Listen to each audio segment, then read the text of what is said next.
Assalamualaikum warahmatullahi wabarakatuh. Di sini kami kelompok A5 akan menjelaskan program yang sudah kami buat yaitu kalkulator saintifik.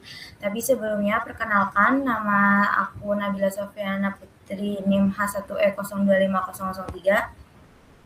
Perkenalkan, aku Nabel Ismalika Pratisa dari NIM H1E025005.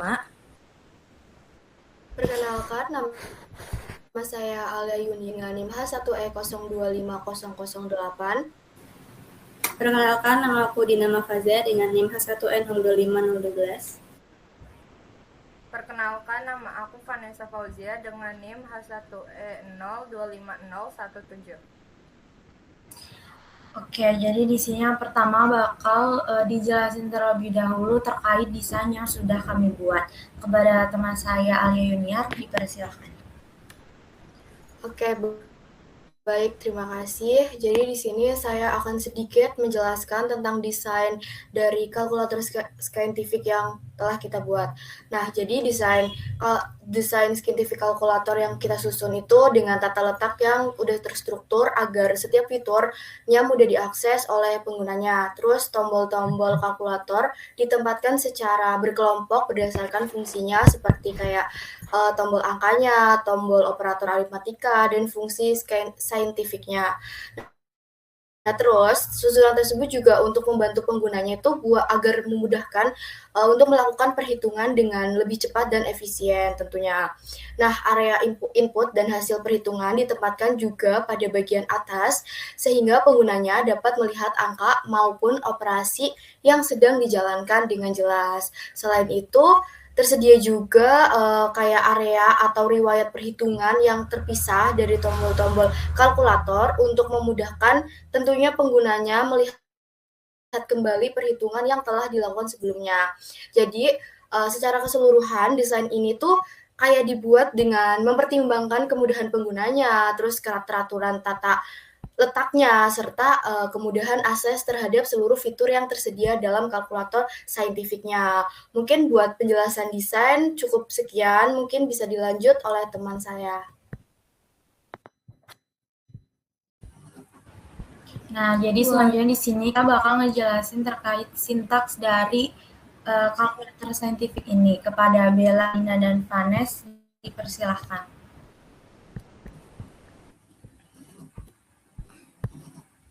Ini Din, form 1.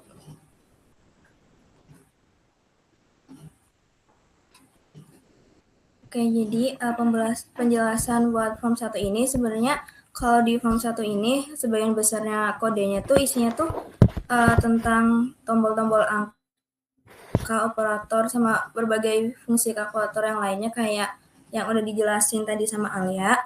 Terus, nah tugas utama dari form 1 ini tuh buat nangkep input atau klik. Nah, itu dari ini tuh bakal diterusin perintahnya ke kelas kalkulator.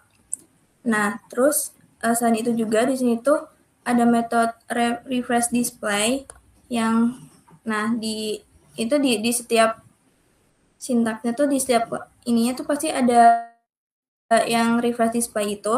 Nah, itu tuh fungsinya itu buat memperbarui tampilan layar kalkulator serta riwayat perhitungan setiap kali terjadi perubahan data. Terus karena hampir semua eventnya memiliki alur yang sama, sebenarnya ini tuh buat sintaknya tuh mirip-mirip sama semua. Jadinya cuma kayak nerima input terus ngirim ke objek kalkulator. Terus habis itu kayak buat memperbarui tampilan sama. Nah, jadi itu karena itu struktur kodenya itu relatif seragam dari awal sampai akhir. Lanjutnya Vanes.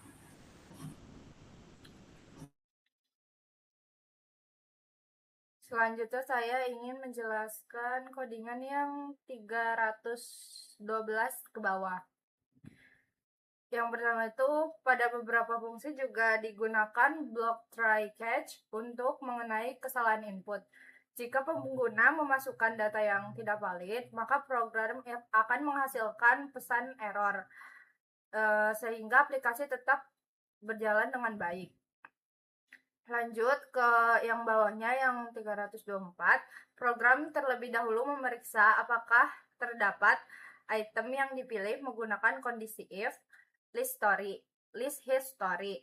Select item is not nothing. Jika tidak ada, data riwayat tersebut akan disimpan ke dalam variabel item, kemudian dipanggil untuk membuat kembali nilai atau ekspresi yang dipilih ke dalam kalkulator. Setelah itu, metode yang digunakan untuk memperbarui tampilan sehingga data yang diambil dari riwayat dapat langsung digunakan ke perhitungan berikutnya.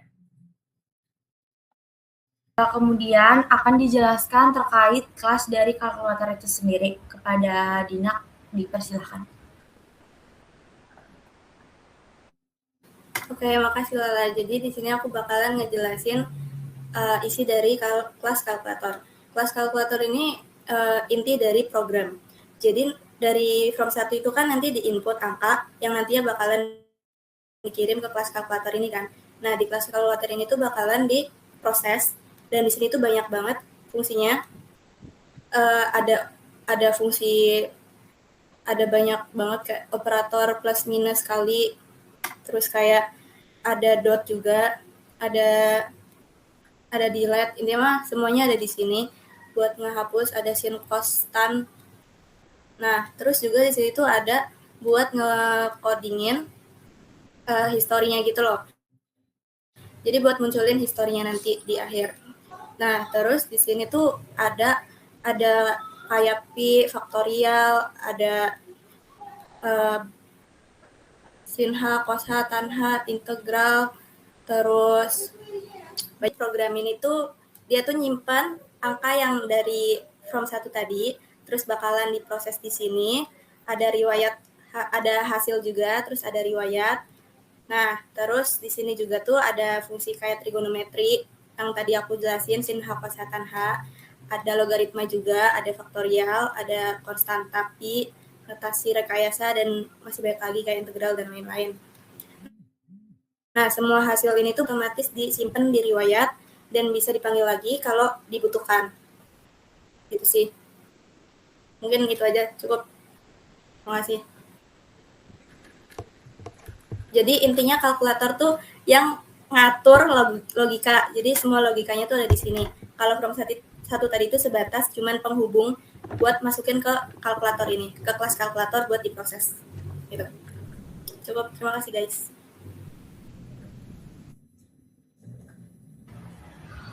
Oke, jadi sekian yang bisa kelompok kami informasikan terkait program yang sudah kami buat. Kurang lebihnya dari kami mohon maaf.